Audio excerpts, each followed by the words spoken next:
কথায় কথায় বলছে হাত কেটে ফেলবো, পাও কেটে ফেলবো, মব জাস্টিস করব, আলটিমেটাম দিব। এটা কিন্তু রাজনীতির ভাষা না, এটা স্বৈরাচারের ভাষা।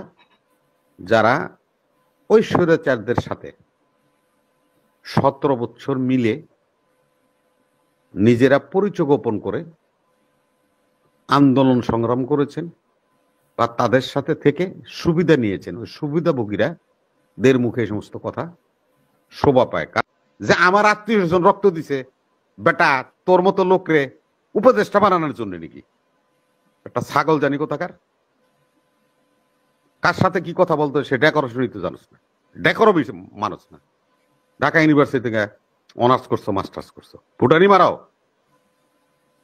রাস্তায় নামাই দিব, টের পাইবে না। বাপেরে পাঠাও মেরাই দেয়া না, মেরা দিয়ে আর সুটকির বাজার দখল করে বাপে, আর পোলায় একেবারে পতাকা লইয়া ঘুরে, আবার বড় বড় কথা বলে। রাজনীতিতে কিছু রেটরিক কথাবার্তা থাকে, সেগুলি অহরহ চলতে থাকবে। পলিটিক্স একটা ভিন্ন ধরনের, ভিন্ন আইটেমের বিষয়। পলিটিক্সের টেস্টটা হলো ভিন্ন, কারণ পলিটিক্সে ওই যে কথাটা অনেক সময় গুরুজনরা বলে যে রাজনীতিতে শেষ কথা বলতে কিছু নেই। এই জিনিসগুলি অহরহ চলবে, কথা কাটাকাটি হবে, বলবে, আবার নিজেদের মধ্যে সমঝোতা হবে, নিজেরা এগিয়ে যাবে।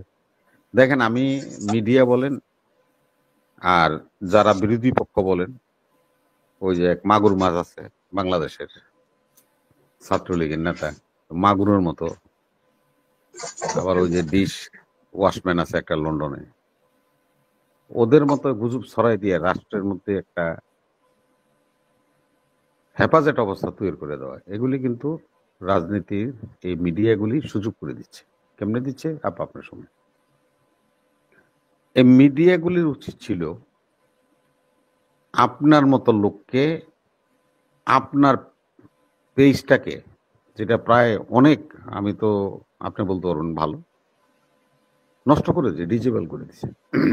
এরকম আপনার 3টা 4টা পেজ ডিজেবল করে দিচ্ছে, এটা থেকে ওইটা, এটা থেকে এটা, এটা থেকে এটা করে করে সেই বিরোধী দলের আন্দোলন যখন তুঙ্গে, তখন আপনারা এই সমস্ত মিডিয়া হাউস পরিচালনা করছেন। আজকে দেখেন, যেগুলি নিয়ে কথা বলার দরকার সেগুলি কিন্তু আমরা বলছি না, কিন্তু বাজে টপিকস আমরা কথা বলছি। আজকে একটা দেখেন, তথ্য যে সংস্কার কমিশন আছে, নাহিদ সেটার হলো আহ্বায়ক, তারা একটা চিঠি করছে, 17 জন হলো আপনার আওয়ামী লীগের এমপি মন্ত্রী পলাতক আছে, জেলে আছে, এদেরকে দাওয়াত দিছে, মতামত চেয়েছে এদের কাছে যে আপনারা সংস্কার করলে কেমনে ভালো হয় মতামত দেন। এই যে লিকেজ, এই যে অনভিজ্ঞতা, যেগুলির জন্য বারবার তারা সমালোচিত হচ্ছে, সে কথাটা তাদেরকে চিন্তা করতে হবে। আমাদের লোকেরা বললেই, আমি তো এখন বিএনপির নেতা, আমি এখন বলছি না, কালকে সকালে দেখবেন এই কথা নিয়ে এই হয়তো আপনার পেজেই দেখেন কত কিছু লিখতেছে। এদের একটা জিনিস হলো কি, শুনেন, আমি আমাদের দেশে একজন প্রখ্যাত কথা সাহিত্যিক সৈয়দ শামসুল হক, চির সবুজ মানুষ বলে থাকে, ওনার একটা নাটক আছে পায়ের আওয়াজ পাওয়া যায়, এবং এটা একটা বইও আছে ওনার। এই নাটকটা মহিলা সমিতি মঞ্চে দেখছিলাম। খুব বাংলাদেশের 25 যশা যারা অভিনেতা, তারা এই পায়ের আওয়াজ নাটকের এটা থিয়েটার করতো। তো পায়ের আওয়াজ পাওয়া যায়, আর এখনকার আমরা একটা আওয়াজ পাচ্ছি, যে আওয়াজটা আওয়ামী লীগ আমলে পাওয়া যেত। গণমাধ্যম সংস্কার কমিশন, গণমাধ্যম সংস্কার হ্যাঁ। তো এখন আপনার শুনেন, গল্পটা শুনেন, তাহলে আপনার জন্য ভালো হইল। সেটা হলো, তখন আমরা শুনতাম কি, যে কোথাও একটা যদি মনে করেন যে ফুট করে একটা ফটকা ফুটছে, এই জামাত বিএনপির কাম, এই শিবিরের কাম, ছাত্র দলের কাম, এই ওরা দেশদ্রোহী, স্বাধীনতা বিরোধী, ওদের হাত ভেঙে দিব, ওদের পা ভেঙে দিব, ওদেরকে পিটাও। ঠিক পাওয়ার আওয়াজ পাওয়া যায় সৈয়দ শামসুল হক সাহেবের সেই নাটকের মতো আবার সে আওয়াজ পাচ্ছি, কথায় কথায় বলছে হাত কেটে ফেলবো, পাও কেটে ফেলবো, মব জাস্টিস করব, আলটিমেটাম দিব। এটা কিন্তু রাজনীতির ভাষা না, এটা স্বৈরাচারের ভাষা।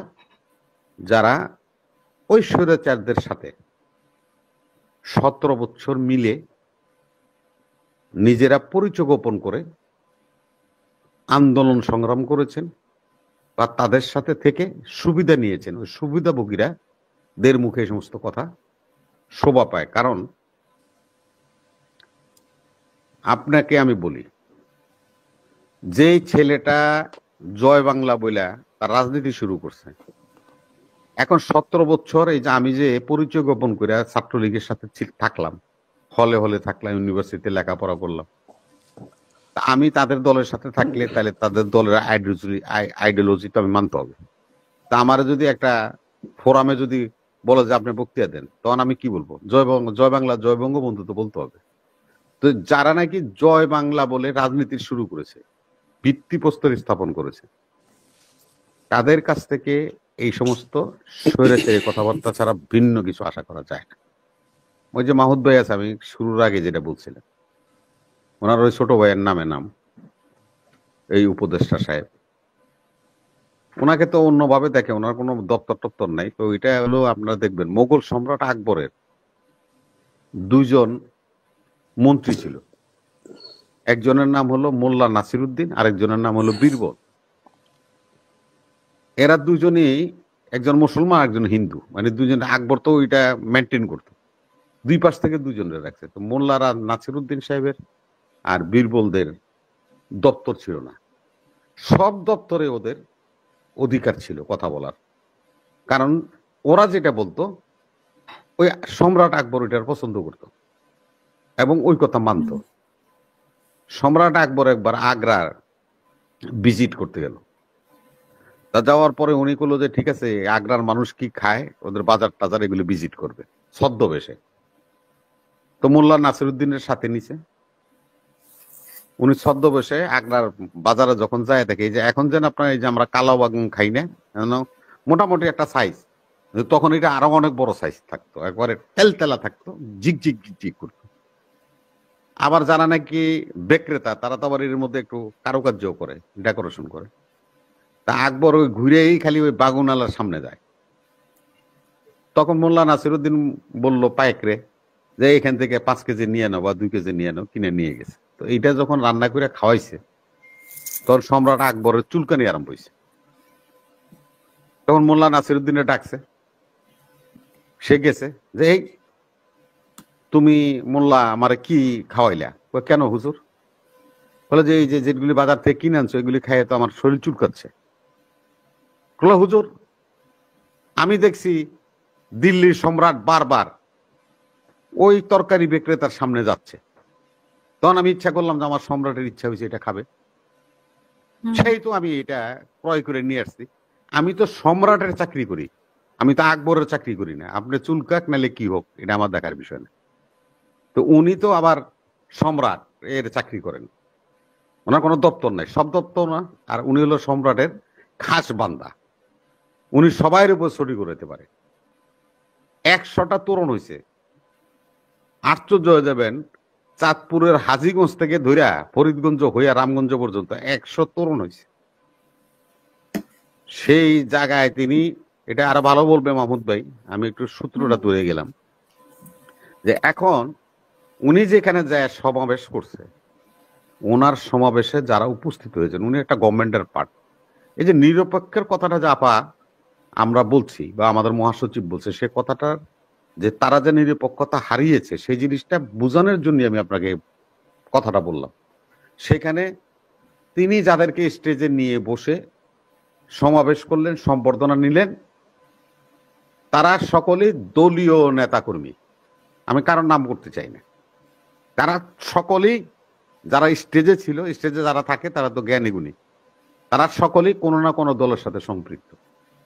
তাদেরকে নিয়ে এসে সেখানে আওয়ামী লীগও ছিল, বিএনপি ছিল, এরকম। আমি দলের কথা বললাম, যাক আমি ওইটা এত ক্লিয়ার বলতে পারবো না, আমার থেকে তো প্রায় 300 মাইল দূরে রামগঞ্জ, এত ক্লিয়ার আমি করতে পারবে যে হ্যাঁ কোন বলতে দলের পারবে, নেতা কর্মী ছিল। হ্যাঁ বলতে পারবে। তো এখন আপনাকে আমি বলি, সে যে দলেরই হোক, রাজনৈতিক লোক, তারা তারা তারা দল করে, এই ধরনের লোকরা হুম, নির্দলীয় উপদেষ্টার লগে বৈশাখ সংবর্ধনা দিচ্ছে উপদেষ্টাকে।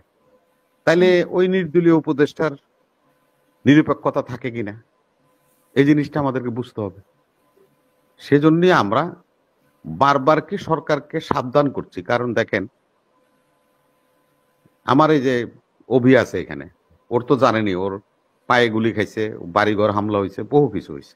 আমার আমার টক আজকে শোতে থাকাকালেই ওর হয়েছিল, ওর হামলা বাড়িতে হয়েছিল। হামলা হয়েছে, হ্যাঁ হ্যাঁ, ওর বাড়িতে হামলা হয়েছে। তো এখন আমি যে কথাটা বলছি, যদি আমি এই প্রশ্নটা করি, দেখেন আমার জেলায় 65 জন নিহত, শহীদ হয়েছে এই আন্দোলনে, 24-এর আন্দোলনে। এবং রিয়া গোপ করে 5 বছরের একটা শিশু, এবং সাদ্দাম বলে একটা 3 বছরের শিশু এই তালিকায় আছে। তার মধ্যে 7 জন আমার আত্মীয় স্বজন আছে, যারা প্রাণ হারাইছেন, শহীদ হয়েছেন। আমার 7 জন আত্মীয় স্বজন, রিলেটিভ আছেন।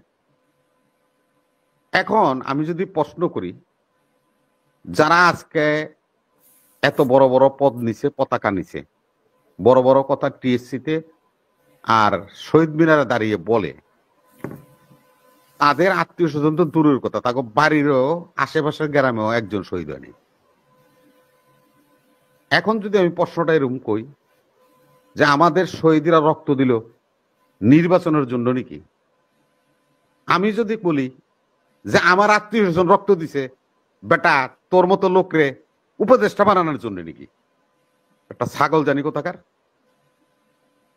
কার সাথে কি কথা বলতো সে ডেকোরেশনই তো জানোস না, ডেকোরও মানুষ না। ঢাকা ইউনিভার্সিটি থেকে অনার্স করছো, মাস্টার্স করছো, ফুটানি মারাও, রাস্তায় নামাই দিব, টের পাইবে না। বাপেরে তাহলে পাঠাও এখন তো মেরাই দেয়া, আপনি ওদেরকে না হুমকি মেরাই দিচ্ছেন, ওরা মেরাই হুম, দেয়া, মেরা দিয়ার সুটকির বাজার দখল করে বাপে, আর পোলায় একেবারে পতাকা লইয়া ঘুরে, আবার বড় বড় কথা বলে। শেষ কার কথা।